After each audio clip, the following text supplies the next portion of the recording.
Alors, un audio un petit peu en vrac pour répondre à certaines questions qui m'ont été posées et pour évoquer un certain nombre de déclarations d'actualité qui sont toutes récentes. D'abord, un camarade m'a demandé si, dans la perspective où l'Europe unie à l'échelle de l'Union européenne voyait le jour, nous forcerions la main de pays qui aujourd'hui ne sont pas membres de l'Union européenne et qui, éventuellement, ne souhaiteraient pas rejoindre l'Europe unie à ce moment-là. Et il m'a cité la Norvège. Effectivement, la Norvège a eu l'occasion de pouvoir rentrer dans l'Union européenne et elle a décliné l'offre alors que la Suède ou le Danemark ont accepté.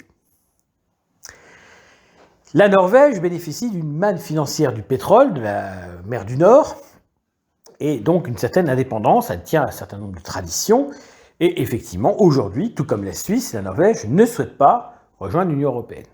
L'Islande avait l'occasion de le faire là aussi, au moment de la crise économique. Comme elle a réussi à la surmonter, elle n'a plus souhaité rejoindre l'Union européenne. Donc la Norvège, pour le moment, si on faisait un vote demain, ou si, selon les référendums, évidemment, qui aurait lieu, ou si on regarde simplement les sondages, il est clair que la Norvège ne souhaite pas aujourd'hui rentrer dans l'Union européenne. Pourtant, elle subit finalement les mêmes problèmes que nous, et notamment le dévoiement de sa nationalité et de sa politique migratoire, qui est tout de même assez catastrophique, même si c'est moins grave qu'en Suède. Donc, que gagneraient et que perdraient les Norvégiens à rejoindre l'Europe unie? D'abord, cette Europe unie aurait une puissance que l'Union européenne n'a pas, car l'unité politique de cette Europe serait évidemment très attractive. Le Soleil est plus attractif que les petits satellites. Ensuite, ça pourrait aussi permettre aux Norvégiens de s'émanciper de la tutelle américaine, qui est tout de même très forte. Le caractère pro-OTAN du gouvernement norvégien est sans ambiguïté. Alors, voyez-vous, les Norvégiens ne sont pas forcément opposés à l'OTAN. Mais si on leur propose mieux, la question se pose autrement. Ensuite, il s'agirait de valoriser l'héritage européen dans toutes ses spécificités, par exemple l'héritage viking. Ça peut être attractif pour les Norvégiens. Ensuite, il y a autre chose. L'État européen unitaire pourrait agir sur la Norvège pour restaurer même l'identité norvégienne. Non seulement parce que dans le cas de l'Europe unie, d'autres Européens installés en Norvège pourraient tenter de retourner dans leur patrie charnelle, et d'autre part parce que les recettes que nous proposons permettraient aussi de s'opposer à l'immigration extra-européenne. Or là, le gouvernement norvégien n'a aucune solution, l'État norvégien n'en a aucune, comme l'État français. Donc, retrouver son intégrité identitaire, ce n'est pas rien, dans le cas d'une Europe politique puissante et respectée, c'est l'objectif. Et donc, si on réussit, eh bien, on sera très attractif, cette Europe unie-là sera très attractive, à la fois pour les pays d'Europe occidentale qui ne sont pas membres de l'Union européenne, donc Islande, Norvège, Suisse essentiellement, et aussi pour l'Europe centrale, en tout cas celle qui n'en fait pas partie, les Balkans, qui sont dans ce processus d'adhésion, l'Ukraine, Bélarus, l'Arménie, la Géorgie, et à terme, bien sûr, la Russie. Mais là, c'est encore un autre débat. Autre sujet maintenant, donc quelques déclarations anti-européennes. Alors, Onfray et Bigot notamment, parfois sont très pertinents, je l'ai dit récemment encore, notamment au propos de Bigot, mais dès qu'on parle d'Europe, ils sont mauvais. Et ils nous ont encore donné un festival. D'abord, Michel Onfray qualifie la guerre actuelle de guerre européiste, en disant que ce n'est pas une guerre française, que ce n'est pas une guerre qui concerne notre pays. C'est totalement faux. Il suffit de voir à quel point Macron a accueilli Zelensky avec effusion. L'Union européenne n'est pas un acteur politique, ce n'est pas un acteur militaire. Ce sont donc les États qui sont derrière. Peu importe les déclarations d'un tel ou tel haut responsable de l'Union européenne qui de toute façon n'est qu'un second couteau, derrière, il y a les chefs d'État et de gouvernement. Bon. Bigot, d'ailleurs, lui-même indique que l'Ukraine prétend défendre nos valeurs. Et il a raison de dire qu'en réalité, les Ukrainiens ont des valeurs plus traditionnelles. C'est pour ça qu'ils se battent pour leur pays. Parce qu'effectivement, les pays de l'Union européenne d'aujourd'hui ne seraient même pas capables de se défendre et leurs concitoyens ne feraient aucun effort pour cela. Bon, là-dessus, il a raison. Mais Onfray donc qualifie ça de guerre européiste. D'abord, c'est une guerre européenne de fait, puisque ça se passe en Europe entre deux pays européens. Et c'est pas une guerre européiste, ça ne veut rien dire. C'est idiot. Tout comme l'utilisation du mot maastrichtien tous les 4 matins chez Onfray, ça ne tient pas. Donc Onfray mauvais sur ce sujet. Quant à Bigot, il a répété qu'il n'y avait pas de peuple européen. Évidemment, comme si c'était une évidence. Or, c'est un postulat de principe. Moi, je considère qu'il y a un peuple européen, j'explique pourquoi. Et comment. Voilà. Ensuite, autre déclaration tout à fait différente, toujours dans l'émission donc, sur CNews.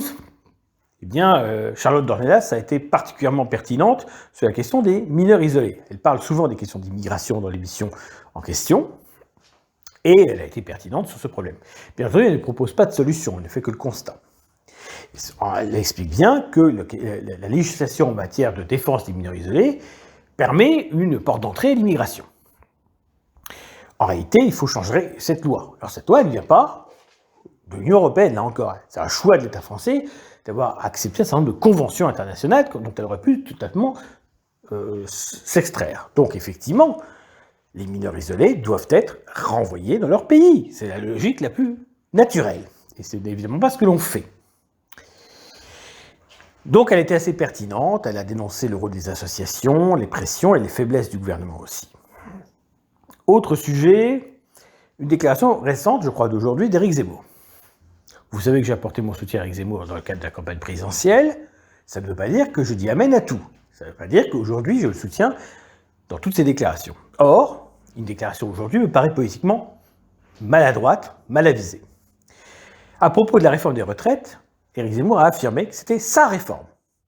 Dans un mot clair, Macron n'aurait fait que le reprendre sur ce plan. Est-ce que c'est vraiment habile, politiquement, de dire cela ? Quand bien même ce serait vrai, ce qui reste à démontrer, est-ce que c'est opportun ? Est-ce que c'est avisé ? Une des raisons de l'échec d'Éric Zemmour aux élections présidentielles, c'est son incapacité, de fait, à récupérer l'électorat populaire. Est-ce que ce genre de déclaration va l'aider ? Je ne le pense pas. Par ailleurs, donner l'impression qu'il est en phase avec Macron, c'est pas forcément très habile. Bien. Donc il aurait mieux fait, selon moi, de se dispenser de cela. Toutes les positions actuelles sont problématiques. Dire qu'on est contre cette réforme peut se défendre, mais on risque d'être associé à l'extrême gauche et au refus des réformes, de manière générale. Dire qu'on est pour, ça fait odier à Macron, ce que font les Républicains et ce qu'a l'air de faire Zemmour sur ce plan.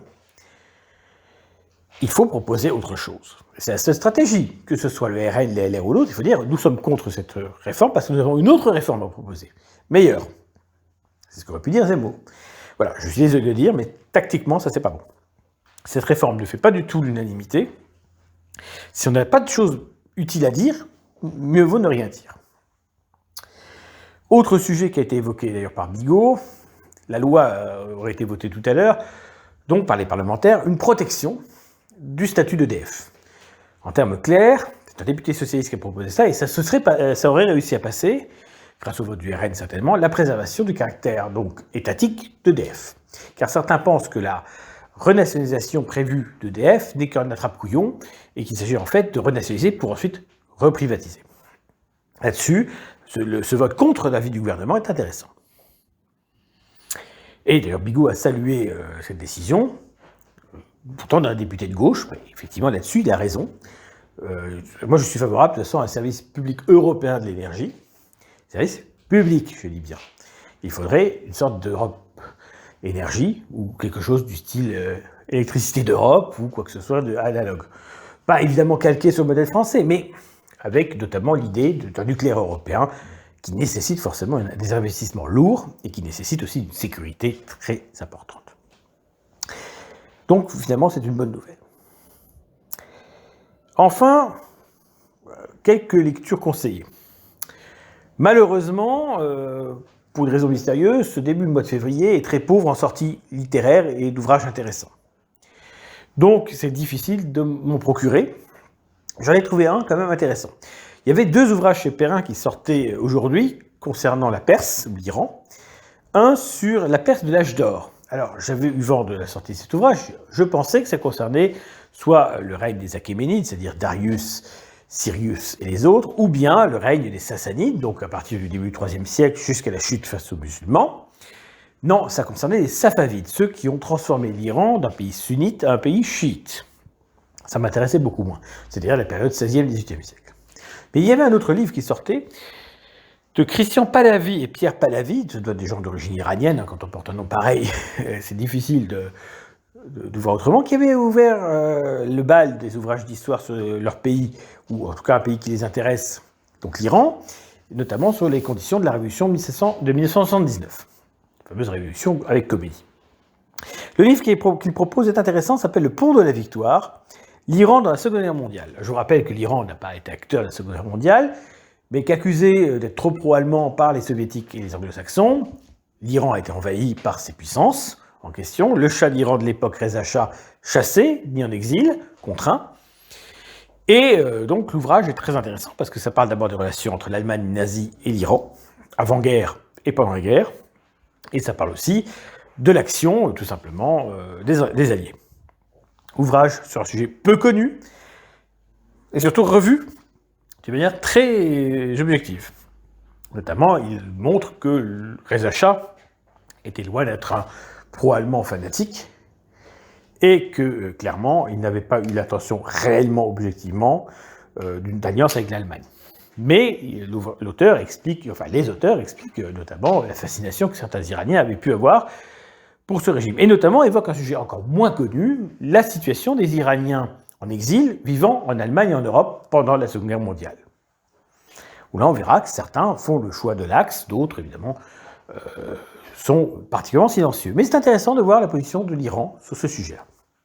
Voilà. Donc comme il y a très peu de livres sur ce sujet, encore moins en français, ça vaut le coup. Au niveau de la presse, évidemment, pas de surprise particulière. Donc Valeurs Actuelles se sont obligés de prendre en défense des milliardaires, plus ou moins attaqués par la NUPES. Donc, le titre de Valeurs, la haine imbécile anti-milliardaire. Ils créent de l'emploi, payent des impôts colossaux, mais la gauche veut les tondre. Avec en photographie Bernard Arnault, qui est une des plus grandes fortunes du monde. Première fortune mondiale, pour être précis. Bon, ça c'est côté Valeurs Actuelles, hein, voilà. Côté très libéral, très milliardaire, entre guillemets. Bien entendu, il ne s'agit pas d'exproprier des gens, on laisse ça aux marxistes et aux rouges, mais on n'est pas obligé non plus d'étaler une fortune immense, car personne ne justifie réellement d'être aussi riche, peu importe. Ce n'est pas effectivement un sujet fondamental, c'est pas d'une intelligence folle d'attaquer par démagogie les gens très riches, mais en même temps, on pourrait attendre de chacun qu'il participe à l'effort de la nation. Alors, évidemment, dans l'article de Valeurs Actuelles, ceux-ci considèrent qu'il le fait. Bon, c'est un débat, je n'ai pas envie spécialement de rebondir là-dessus, mais personnellement, je considère que certaines sommes sont tellement folles qu'elles perdent tout sens. Mais bon, il faudrait m'expliquer l'apport réel à la société française et européenne de ces gens. Est-ce qu'ils sont vraiment si créatifs? Est-ce qu'ils méritent finalement tant que cela? Allez, c'est un débat qui est sans fin, il y a peut-être mieux à faire. Dans Marianne, c'est sur la réforme des retraites et les noms. La France est belle quand elle dit non. Qu'elle dise oui ou non, peu importe. Si elle dit oui à des conneries, ça, elle le fait tous les jours. Et dire non à des choses utiles, elle le fait aussi. Donc, peu importe. Pas très important, tout cela, mais c'est comme ça. Donc, on est au creux de la vague. Au niveau cinéma, donc, doit sortir, ou est sorti, je crois, Alibi.com 2. Donc, le premier Alibi.com, toujours avec l'équipe de Philippe Lachaud, avec sa compagne et tous ses potes. C'est plutôt sympa et marrant, honnêtement. C'est une des rares équipes de comédiens, on va dire, français actuel, plutôt drôle et créatif. Bon. Pour public motivé. Ensuite, la semaine prochaine, il y aura notamment la sortie d'un Marvel, donc Ant-Man 3 ou Ant-Man Quantumania, avec notamment Michel Pfeiffer et Michael Douglas, qui ne sont pas aujourd'hui de leur première jeunesse, mais qui sont encore bien agréables à voir en cinéma, et puis avec donc Paul Rudd dans le rôle de Ant-Man, avec Evangeline Lilly dans le rôle de The Wasp, la guêpe, et quelques autres. Voilà, ça peut être sympa, j'espère que ça sera quand même mieux réussi que Doctor Strange 2 ou Thor 4, Love and Thunder, qui était quand même extrêmement décevant, extrêmement woke. Est-ce qu'on va voir que là encore, il y a un recul du woke, comme Disney semble vouloir l'indiquer depuis quelques mois? Ce sera la surprise. Mais effectivement, au niveau de sortie ciné, pas grand-chose à se mettre sous la dent. Donc j'en profite pour faire une petite chronique implicitement d'actualité, on va dire, de divertissement, de entertainment, comme on dit en anglais. Voilà, chers amis, c'était ce que je voulais vous dire ce soir.